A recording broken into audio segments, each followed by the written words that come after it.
In these hot, humid August days in the Northeast, it's really easy to get dehydrated, especially if you're out and about exercising or gardening or just running around juggling all the things like the parent you are. But what I've learned is that being optimally hydrated involves more than just making sure you drink enough water or lemonade or iced tea. The science shows that it means optimizing your body's fluid ratios, including electrolytes. That's why these days I've been staying hydrated with Element. Element is a zero-sugar drink mix designed for better hydration, created with a science-backed electrolyte ratio of sodium, potassium, and magnesium. That strong dose of electrolytes matters because while electrolyte deficiency or imbalance can cause headaches, cramps, fatigue, brain fog, and weakness, optimal electrolyte levels can help do things like reduce muscle cramps, promote better sleep, and support better digestion.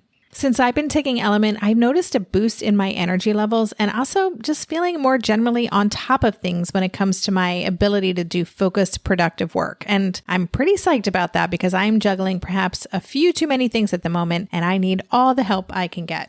Element has a special free gift with purchase for our Tilt parenting community. Get your free Element sample pack with any purchase at drinkelement.com/tilt. That's DRINKLMNT.com/tilt. Also, try the new Element Sparkling, a bold 16-ounce can of sparkling electrolyte water. With Tourette, someone said once, it's not life-threatening, it's life-tormenting. I mean, he's 11 years old. And all of a sudden he starts cursing uncontrollably. And he missed school for 3 months because he didn't want to be around other kids. And I supported that. I didn't want him to either. And he used to call himself a freak and say things like, I'll never have a girlfriend. I'll never get married. And part of it is there's a huge stigma surrounding Tourette syndrome. So on top of having this diagnosis that's perplexing and hard to deal with, there's this stigma. And even kids that age know about it because they know about it from the way Hollywood has portrayed it. I'm Debbie Reber, and welcome to Tilt Parenting, a podcast featuring interviews and conversations aimed at inspiring, informing, and supporting parents raising differently wired kids. There is a lot of misinformation and stigma around neurodivergence that can create extra barriers and challenges for our families. This is especially true for Tourette Syndrome, which is often referred to as the most misunderstood, well-known condition. It's often the punchline of jokes on late-night TV and sitcoms.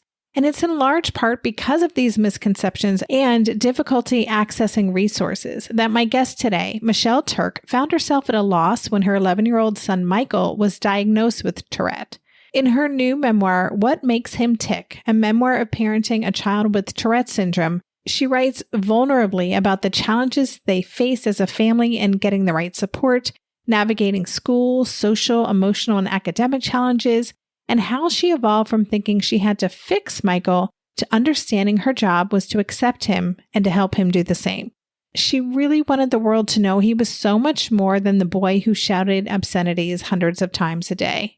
Because Michele's worked as a journalist for 3 decades, covering parenting, health, and education for outlets like Parent, Parenting, Elle, USA Weekend, The Washington Post, Brainchild, and Next Avenue, she was compelled to write about her journey as she was in it. And that close-up, honest perspective, blended with ample reporting on Tourette, make What Makes Him Tic a highly compelling and informative read. So in this episode, Michele talks with us about the misconceptions about Tourette that she came across in her work as a journalist and her private life as a parent. We also talked about what some of the early symptoms were and how they managed them, how differently she and her husband approached the diagnosis and what it took for them to get on the same page, how her son's diagnosis impacted her neurotypical daughter, and much more. I learned a lot through Michele's book and this conversation. I hope you get a lot out of it too.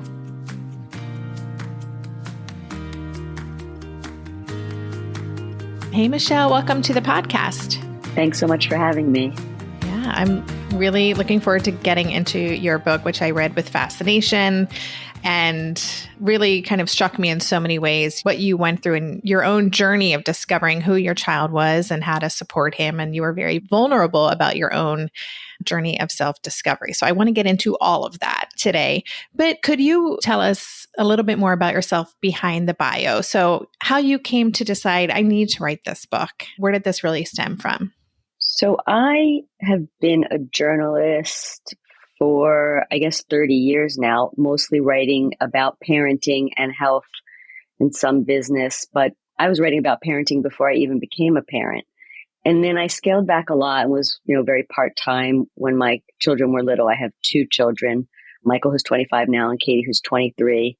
So when Michael was diagnosed with Tourette Syndrome when he was 11, I'll tell you all about what led up to that. But basically, we were sort of blindsided by it, even though he had minor motor tics.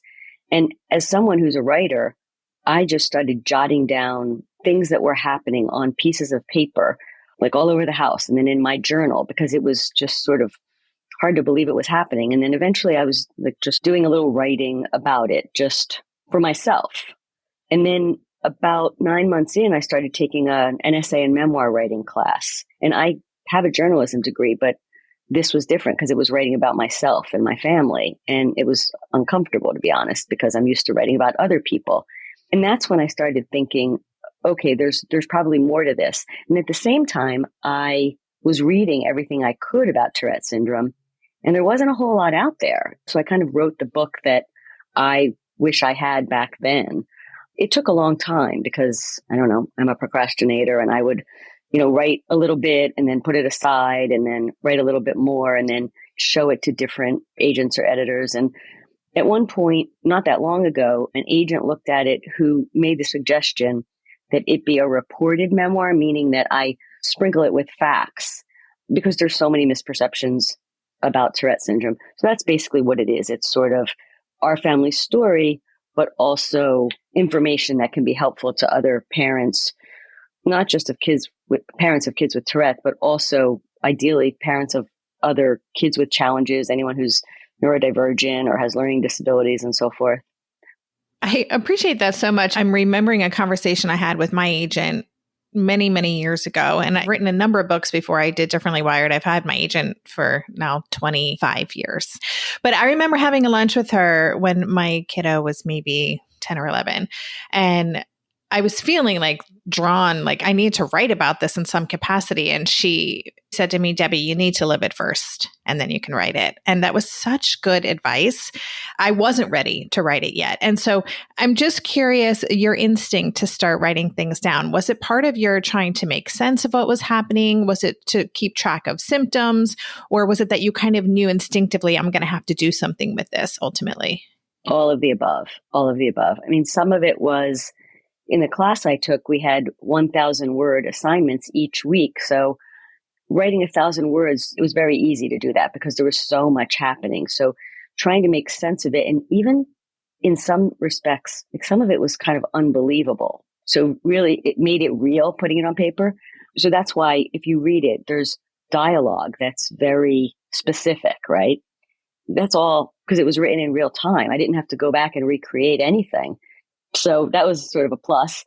But what came later, like your agent said, is, trying to make sense of all of it. And that's why publishing it 10 years after all of this went down was a good thing, because it really did allow me to sort of process all of it before I got it into a book.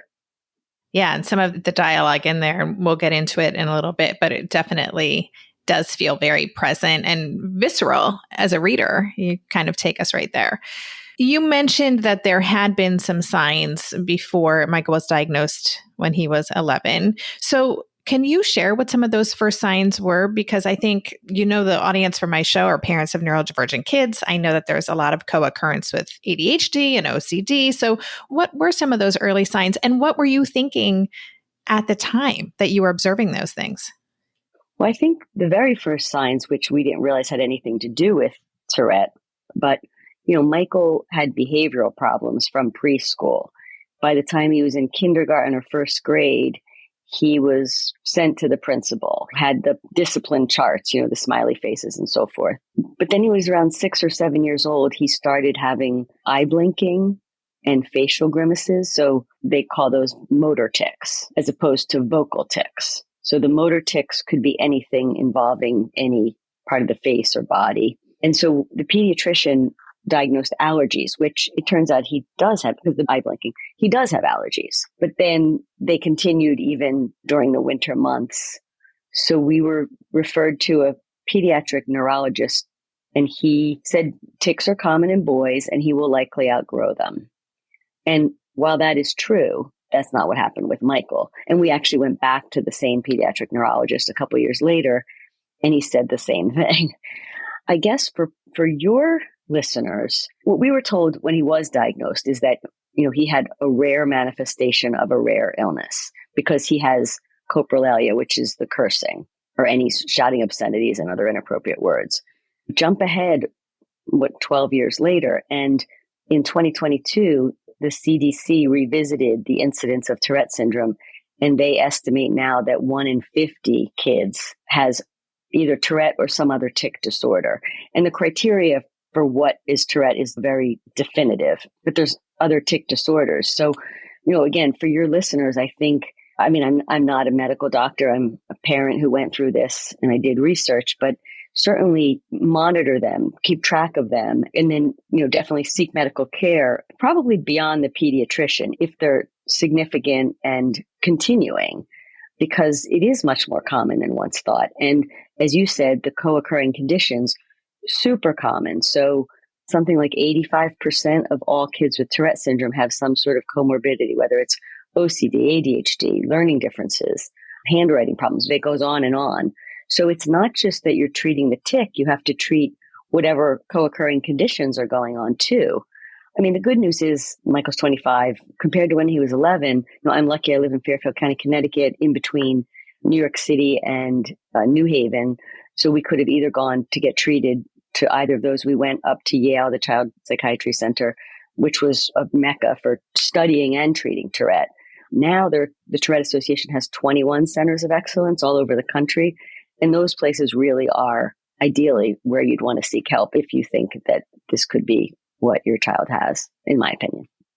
I just want to go back to something you said earlier on, that Michael had behavioral problems. And I'm just wondering now, reflecting, right? Because so many of us listening to this show, right, had those behavioral charts for our kids or have them currently for what's happening. And we also know that there's always an underlying reason for what's being exhibited as behavior that is difficult or challenging. So I'm just wondering if you could talk a little bit more about those behavioral problems. What were they? And now in retrospect, is it clear that they were a part of Tourette, or what else was going on with Michael at the time?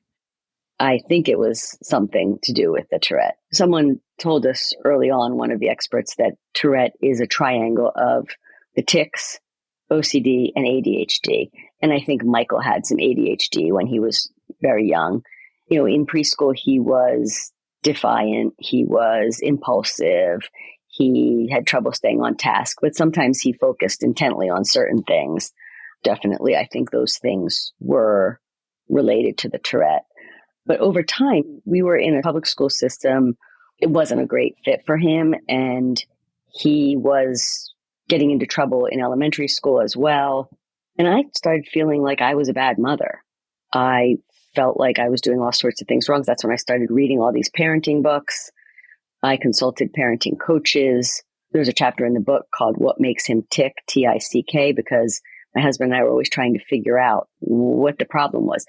And when he was diagnosed, in some ways it was a relief, because I thought, okay, now everything falls into place. It makes sense. We can move forward and try to actually get help for him. Yeah. And so much of what you wrote about is just so relatable, especially when we're getting feedback that our child is having challenges in certain environments and is, again, exhibiting behavior that can be challenging or perplexing to the environment, whatever's happening. And then internalizing that, right? What does that mean about me as a parent and how I'm showing up? I want to ask one more question, and we'll take a break and then we'll get more into your book. But when you were first getting curious and you saw the pediatric neurologist and it could be allergies, he's going to outgrow this. I'm just wondering, did you know or have the sense like, I don't think no, that's right. Like, did your parental intuition tell you that there was more going on here? Definitely. I was really conflicted because there's just was something off. We couldn't put a finger on it. And I gave this talk at the Tourette Association conference in Dallas a few weeks ago in June. And it was called, If I Knew Then What I Know Now, 20 Lessons from Parenting a Child with Tourette Syndrome. And one of them was trust your gut, because I didn't trust my gut at all. And I think part of it was because I was such a nervous new mother. I mean, I really was uncomfortable about becoming a mother. And I had never even babysat. I published an essay in the Washington Post a year or two before I had my first child, titled Motherhood Angst, about how nervous I was. So none of it came naturally to me. And I was looking at these other mothers and everything seemed to be so swimmingly easy for them. And here I was struggling with just one child. So yeah, I was really hard on myself and I didn't trust my gut. And I do think that was definitely a mistake. Again, also very relatable. Let's take a quick break and then I want to get into some of the ideas that you shared in your memoir. I cannot believe that it's August already and back to school is here or on deck for most of us. That means new rhythms and routines, whether figuring out how to get out the door in the morning or having a plan for what happens between the end of the school day and dinner and beyond. Fat Brain Toys is here to help with at least one aspect of that new schedule. With their fidget and sensory toys that help busy brains unwind at the end of a long day, Fat Brain Toys offers a variety of child-driven play experiences that will keep both their mind and their body active. Almost all of the toys and games are screen-free, but what I appreciate most about Fat Brain Toys is that they encourage kids to get creative and explore the world around them through open-ended play. And if you have a young builder, architect, sculptor, maker living under your roof, you'll want to check out the Plip Kit. It comes with over 45 flexible pieces kids can use to create complex prisms, swirling patterns, really anything that they want. And the special Plip Connect system is designed with easy ball and socket ends that make this flexible construction kit an especially satisfying experience for kids who may be working on their fine and gross motor skills. Fat Brain Toys is a family-run business that has been curating and creating quality toys, games, and gifts that both entertain and educate for more than 20 years. Fat Brain has put together a collection of toys for our families. Go to fatbraintoys.com/tilt to get 10% off all the items in the Tilt collection when you use the code TILT at checkout. And find out for yourself why Fat Brain Toys is a smarter way to play. These days, I'm embracing any and all systems and products that give me simple ways to support my family while reducing my personal stress. And that's exactly what HelloFresh is all about. With HelloFresh, I can skip trips to the grocery store and make home cooking easy, fun, and affordable. That's why HelloFresh is America's #1 meal kit. Side note, HelloFresh was the very first meal kit our family started using years ago. In fact, it was over HelloFresh dinners that I talked with Darren and Ash about my big plans for Tilt parenting way back when. And it was through HelloFresh that we really started adding food diversity and a love of cooking back into our lives. With a changing menu of 50 recipes to choose from each week, HelloFresh makes it easy to always find something that will hit the spot for everyone in the family. Their easy-to-follow recipes include pre-portioned ingredients delivered fresh, so no last-minute grocery store run required. Just choose your delivery date, open your box, and get cooking. And HelloFresh's line of kid-friendly family options means even the pickiest of eaters will be part of the Clean Plate Club this back-to-school season. And Green Chef, who is also a sponsor of this show, is now owned by HelloFresh. And with a wider array of meal plans to choose from, there's really something for everyone. I love switching between the brands, and now my listeners can enjoy both brands at a discount with me. And for a limited time, kids eat free. Go to HelloFresh.com/tiltkids to unlock this exclusive offer. 1 free kids meal per box for 2 months while your subscription is active. That's free kids meals just by going to HelloFresh.com/tiltkids. HelloFresh, America's #1 meal kit. One of the most frequent topics in the Tilt parenting community is how to navigate our kids' education and school, because we all want to set our kids up for creating a life they love, and that means making sure they're receiving the best education. And by best, I mean one that's right for them and their unique needs. I highly recommend checking out K-12 Powered Schools. K-12 Powered Schools can help your child start reaching their full potential in life now with online education options tailored to their unique needs, interests, and schedules. And there's still time to get started this year. K-12 Powered Schools are tuition-free, online accredited public schools for kindergarten through 12th grade. And this is not your typical homeschooling where parents are responsible for teaching their children. K-12 Powered Schools have state-certified teachers trained in online education and features an online portal that gives parents daily insights into curriculum and performance. And K-12's hands-on innovative technology makes learning interactive and engaging, helping your child gain skills, experience, and certifications all before graduating high school, all while giving you the support you need to get them there. K-12 has online education options for every type of learner, and it could be the right fit for your child too. Help your child gain the skills they need to thrive in the future with K-12. There's still time to get started for the fall. Go to k12.com/tilt today to learn more and find a tuition-free K-12 powered school near you. That's the letter K, the number 12.com/tilt. k12.com/tilt. I'm going to recap and share with listeners the name of your book. It's What Makes Him Tic, a memoir of parenting a child with Tourette Syndrome. And it was a very compelling read. And I don't think I realized until I read it just how challenging Tourette could be. I think I knew intellectually, and I kind of know what some of the more common symptoms are, but you really brought it home just how difficult it can be, especially for a child in school. So I'm wondering if you could talk about some of the biggest challenges and how they impacted both you and Michael, because you experienced it very differently. Just watching your child suffer as a parent is the hardest thing. That's true for any of us, right? But with Tourette, someone said once, it's not life-threatening, it's life-tormenting. I mean, he's 11 years old, and all of a sudden he starts cursing uncontrollably. And he missed school for 3 months because he didn't want to be around other kids. And I supported that. I didn't want him to either. And he used to call himself a freak and say things like, I'll never have a girlfriend, I'll never get married. And part of it is there's a huge stigma surrounding Tourette syndrome. So on top of having this diagnosis that's perplexing and hard to deal with, there's this stigma. And even kids that age know about it because they know about it from the way Hollywood has portrayed it on TV shows like The Simpsons and South Park.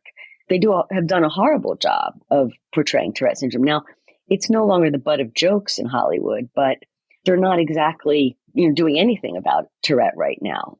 The good news is when Billie Eilish told the world that she had Tourette a couple of years ago, I think it really made a lot of people wake up and see that someone can not only thrive, but be Billie Eilish.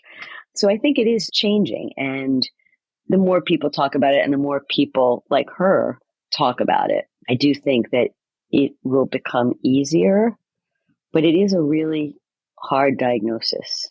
And it was hard for us too. I'm a grown woman and we didn't know a whole lot about it.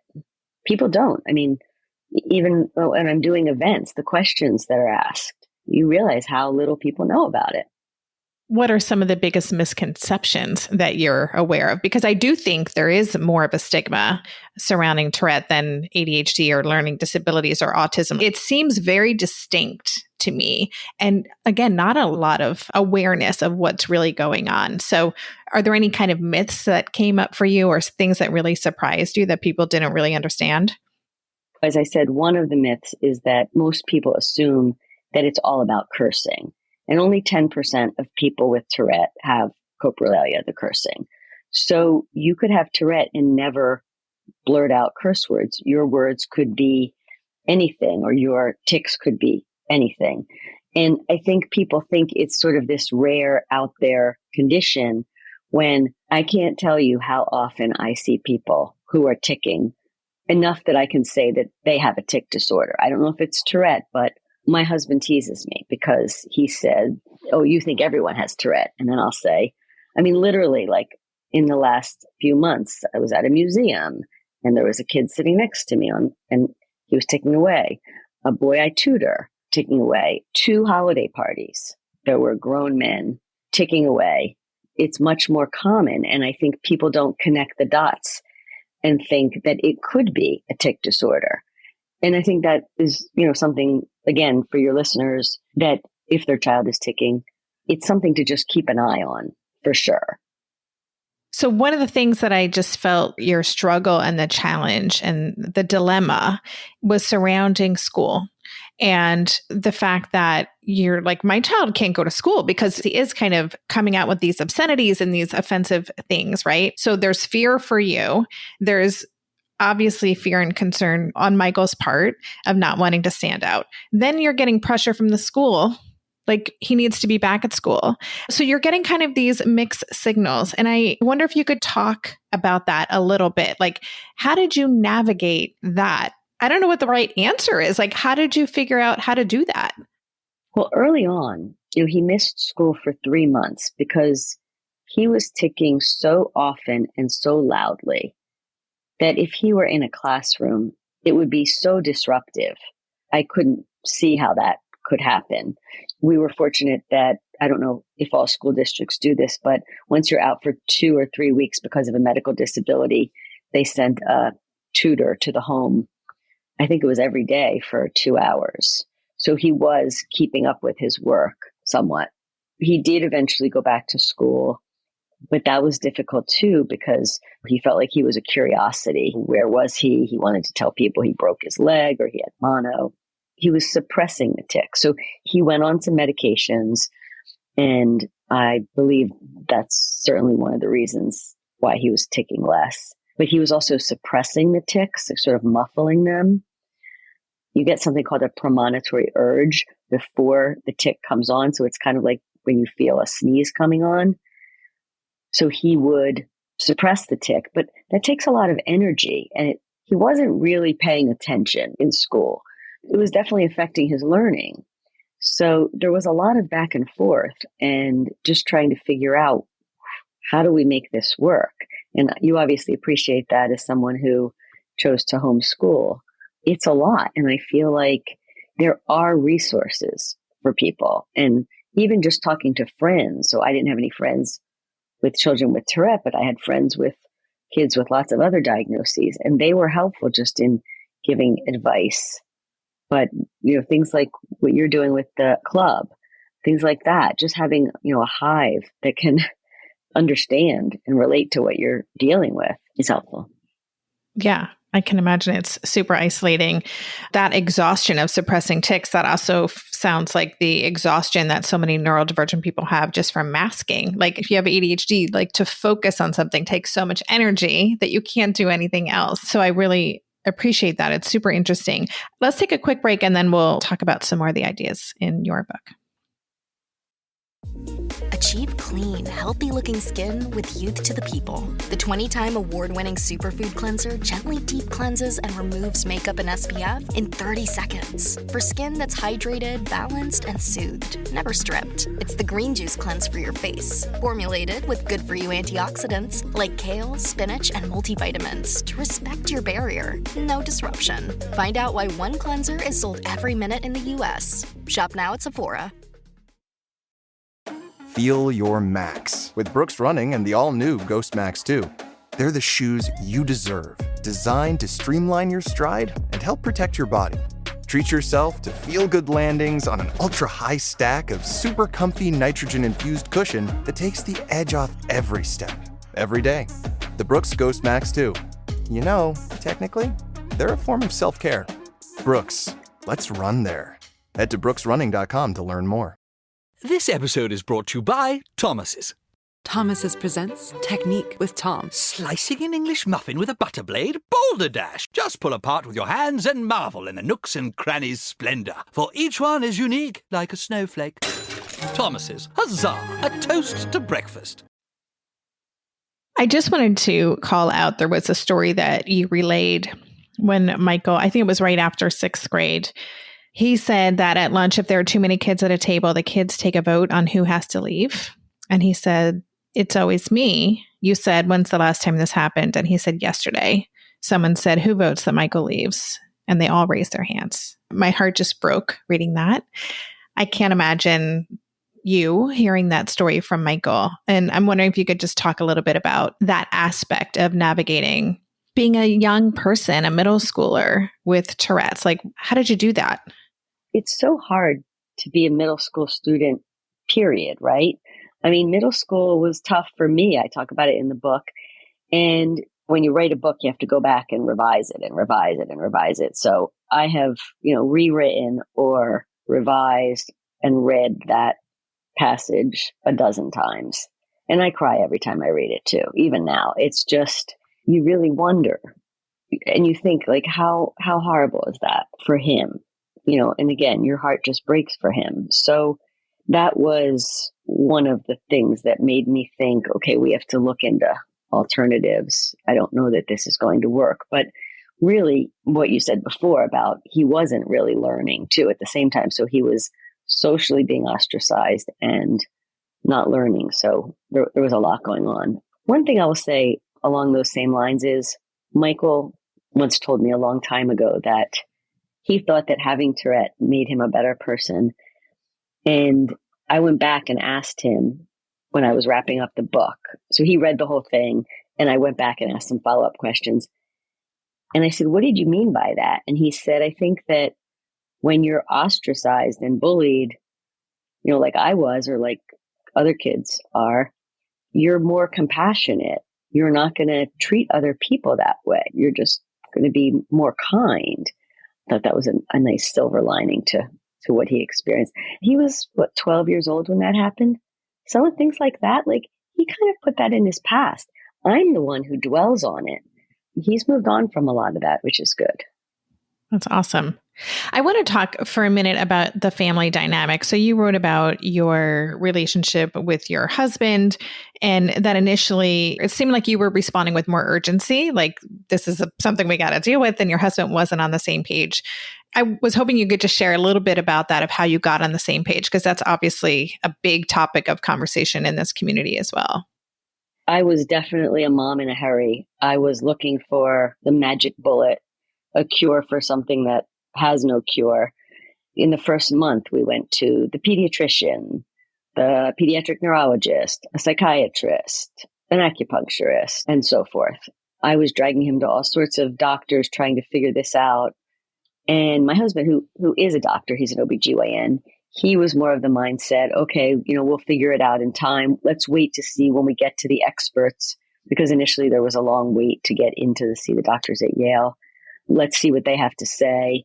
It took a long time to get on the same page, because it wasn't just the medical things. We were, for the most part, in agreement with our doctor. It was Dr. Robert King at Yale. We deferred to him in terms of treatment for the most part. There was some back and forth about whether to put him on some more serious medications, definitely. And I have a lot of angst about that, and it's chronicled in the book. But we disagreed about a lot of other things, including education. I was definitely throwing money at the problem, money we didn't have at the time. It was a huge source of marital tension. And that is not something that, when friends and family members read the book now, they are surprised to read, because I'm not someone who's an open book, no pun intended. I felt like, if I'm going to write a memoir, by definition, it's inviting someone else into your life, first of all. So you want to be honest, but also I wasn't writing it for my friends and family members. I was writing it for people like your listeners and parents of kids with Tourette who were going through what I went through, who really might identify with what our family experienced. That was very difficult. And I, remember reading that couples whose child has some sort of learning difference are more likely to get divorced. And I want to look into that a little bit more. I want to maybe write an article on that, because I'm not sure if it's true or if it's a myth, but I do think that it places a lot of stress on a relationship. There's no question. We were not on the same page for a long time. And honestly, I think writing about it helped me appreciate my husband a little bit more. My editor at one point said, my husband calls himself the bad guy, because in earlier versions, he kind of was the bad guy. And my editor said to me, you've got to go back and write a chapter and show the reader why you fell in love with this guy, because I'm not seeing it right now. And going back and doing that and revisiting that was a good exercise, because I did come to realize some of the ways he was there for us and some of the things he did do when I was early on complaining that you're a doctor. Why aren't you doing this? I don't know what I'm doing. So good.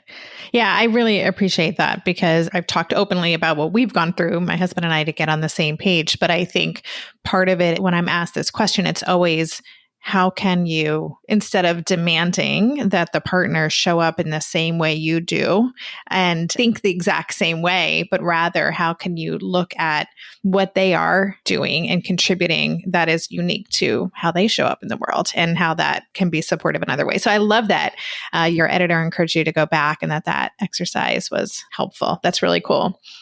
I also want to talk about the sibling dynamic. I get asked this question all the time, and I always say I have one child, so I don't have personal experience with this. And so you have Michael, but your daughter Katie is 2 years younger. Could you talk a little bit about navigating that mixed neurotype sibling dynamic in your household, and how did you navigate that? Because I imagine it was really tricky at times when Michael's needs demanded more attention. Right. Well, it was especially those first few months when, my philosophy was everything else has to stop. This is what we have to do. We have to fix this problem, which obviously that was the wrong mindset. He wasn't broken, but that's how I thought of it then. I don't now, of course. But my daughter was 9 at the time, and she kind of dealt with it by putting her head in the books, and she just started reading. She would go up to her room and just read and read. And she later told me that she kind of felt like she just wanted to not cause any trouble and stay out of our way, which is sad. But I also decided, I knew that I couldn't completely neglect her. So I made sure she continued doing soccer and Girl Scouts and play dates. And play dates, just as an aside, is interesting because she's having her 9-year-old friends over. Her brother is in the house cursing. So I would have to, explain. Now, these were mostly good friends, but it's funny because a girl who lives 2 doors down texted me the other day, a young woman, she's 23. She said, I read the book and it was so interesting reading it after living through this, because she was here all the time and vice versa. Katie said later, she said, I went from complaining about my brother ticking all the time to defending him to my friends at some point. And she also has said she thinks she's a more accepting, compassionate person because this was in the home. But it was mostly initially just trying to make sure she stays in her routine and supporting her. And then once he got back to school, it was easier. But it's a lot. And the first tip I gave in my presentation in Dallas was acknowledge that your task is Herculean, because you don't really realize it. I feel like I'm so much on the other side of it now with a young adult who's, he's thriving. He's living on his own. He went to college. But you don't realize, and parents and moms especially need to give themselves credit. It's a lot. I certainly didn't do that. I didn't come up for air for a long time. Yeah, I totally get that. Just as a way to kind of come full circle, you mentioned that you had this kind of fix it mindset, which is also, I think so many of us, when we find out there's something going on with our kid, that's where we go, right? Instantly, like, okay, how do I get things back on track? And you wrote in the book that watching James Durbin, who I remember was an American Idol contestant who had Tourette, you said that was the first time you truly understood that you needed to accept Michael the way he was and to help him do the same. So would you talk a little bit about your own evolution and that shift in your thinking? Well, yeah. So early on, as you said, I wanted to fix him. I thought of him as broken. We were told early on that 1/3 of kids outgrow Tourette, 1/3 stay the same, and 1/3 do a little bit better. What I was told by experts I interviewed more recently is that if kids are treated early and appropriately without like lots of extenuating circumstances, the outcomes are better than that. But it seemed like such a crapshoot at the time. And I remember thinking initially, okay, he's got to be in that top 3rd. He's got to be in that top 3rd. And then eventually seeing James Durbin. And for kids today, could you imagine seeing Billie Eilish? But it was because he was there up on stage. And, Michael by then had gotten into music, and music was definitely his salvation. something like playing music or an instrument, any focused activity, it could be a sport, can help reduce tics severity and frequency in some people.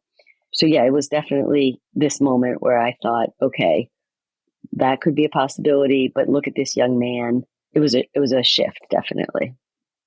Before we say goodbye, I just want to say, first of all, listeners, I encourage you to read Michele's book, What Makes Him Tic. You take us through your whole journey and we get to be part of your research. It is a well-reported memoir as well. So I learned a lot reading the book, but really kind of understand your own emotional journey, which I think is so inspirational for parents navigating maybe the parenting journey they weren't expecting. And I just want to know, is there anything that we didn't touch upon or any last thoughts that you would want to make sure listeners take away from this conversation? Well, I would say one other thing that I think is important that I just mentioned is helping your child who's wired differently find some sort of passion, something they're really interested in. For Michael, it was music, but it could be anything. And early on, every doctor asked, what are his hobbies? What is he interested in? And I thought they were just sort of making small talk. But it turns out that this is a huge tie-in with building self-esteem. So if they find something that they're good at, that they enjoy, it helps build self-esteem. But it also, when Michael found music, he ended up doing School of Rock, which is a national franchise. And, he found his people there. That's where he, made lots of friends, and they were cool kids playing music on stage in bars, off hours. But it was really, really great. And I do think that it's important for kids to find something that they're good at, that they enjoy. I think that that's not something that's talked about that much. I think it makes a big difference. Yeah. No, I appreciate you sharing that. Totally agree that helping our kids really find flow or whatever that is, or just spend a lot of time in their area of strength or joy is so critical for so many reasons. Yeah. So Michele, first of all, thank you so much for this conversation. Congratulations on the book. And for listeners who want to learn more about your work and explore your social media, where do you want people to go? So on Instagram, Michele Turk author. My website is micheleturk.com. The book, What Makes Him Tic, can be purchased anywhere books are sold. And that's about it. Thank you so much. Yeah, of course. Listeners, and as always, I always say this, but I will have a very detailed show notes page with all the resources that we talked about. Anything that came up in conversation, I'll have links there as well. So Michele, thank you again. Such a fascinating conversation. I really appreciate it. Thank you. This was great. You've been listening to the Tilt Parenting Podcast. To learn more about today's guest and the resources we talked about, check out the extensive show notes page on Tilt Parenting. There you'll find key takeaways, links to all the resources mentioned, and even a full transcript of our conversation. Just go to tiltparenting.com/podcast and select this episode. If you're looking for personal support from me and connection with the phenomenal community of parents raising neurodivergent kids, join us in the recently rebooted Differently Wired Club. The new Differently Wired Club can help you cultivate the positive shifts you're hoping for. Go to tiltparenting.com/club to learn more. The Tilt Parenting Podcast is hosted by me, Debbie Reber, author of Differently Wired and the founder of Tilt Parenting, and was edited by Andrea Curtis Amasquita. To support this show, please join my Patreon campaign where you can set up a small monthly contribution. Just go to patreon.com/tiltparenting to learn more. If you want to follow Tilt on social media, you can find us at @tiltparenting on Instagram and Facebook. And lastly, please take a minute to leave a 5-star rating or review on Apple Podcasts or wherever you listen to podcasts. That helps this show stay visible so others can find it more easily. And that's all for this week. Stay safe, stay well, and take good care. And for more information about any of the parenting resources Tilt offers, visit tiltparenting.com. Are you a parent in need of a laugh and a little escape? Look no further. Parenting is a Joke is the podcast you've been waiting for. Hey, I'm Ophira Eisenberg. I'm a stand-up comic and parent. And each week I chat with one of my top comedian pals who, just like you, are juggling careers, busy lives and schedules, and raising a family. You can expect candid stories, hilarious mishaps that happen on stage and at home, and just a lot of laughs. There's no expert advice here. Well, actually, sometimes a good idea does sneak its way in, but mostly just pure, relatable fun to remind you that we're all in this parenting adventure together. New episodes of Parenting is a Joke drop every Tuesday, so tune in, get ready to laugh, unwind, and maybe even feel a little bit better about your own parenting. Because sometimes that's exactly what your therapist, pediatrician, and bartender ordered. Subscribe now on your favorite podcast platform.